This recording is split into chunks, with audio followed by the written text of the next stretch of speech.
So object இங்கே சப்ஜெக்டாக மாறுது. Many office assistance S இருக்குது. சரி இங்கே பாருங்கள் ஈடின்னு இருக்குது. அப்போ பாஸ்ட் டென்ஸு. வாஸில் வேர் போடணும்.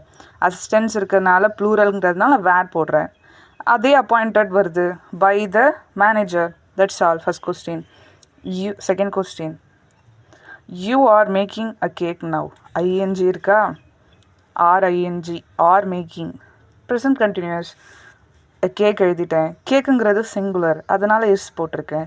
பீயிங்னு மாற்றிட்டேன். அதுதான் ஐஎன்ஜியில் இருந்துச்சுன்னா பீயிங் சேர்த்துக்கணும் இல்லையா? பீயிங் போட்டேன். மேக் அப்படிங்கிறதோட தேர்ட் ஃபார்ம் மேட் போட்டுட்டேன். பை யூ லாஸ்ட்டாக இருக்கக்கூடிய நவ்வை வந்து நான் இங்கே ஜாயின் பண்ணிட்டேன். கரெக்டாக? என்ன விஷயம்னா இங்கே ஆர் இருக்குது, அப்போ இங்கேயும் ஆர் பீயிங் போட்டுறக்கூடாது. அங்கே தான் நம்ம மிஸ்டேக் பண்ணிடுவோம். ஸோ அதில் நம்ம கொஞ்சம் கேர்ஃபுல்லாக இருக்கணும். ஓகேவா? ஸோ நம்ம சேஞ்ச் பண்ணக்கூடிய சென்டென்ஸோட சப்ஜெக்ட் சிங்குலரா இல்லை ப்ளூரலாங்கிறத செக் பண்ணிட்டு தான் அங்கே நம்ம எஸ் போடணுமா, ஆர் போடணுமா, இல்லை வாஸ் போடணுமா, இல்லை வேர் போடணுமாங்கிறத நம்ம செக் பண்ணணும்.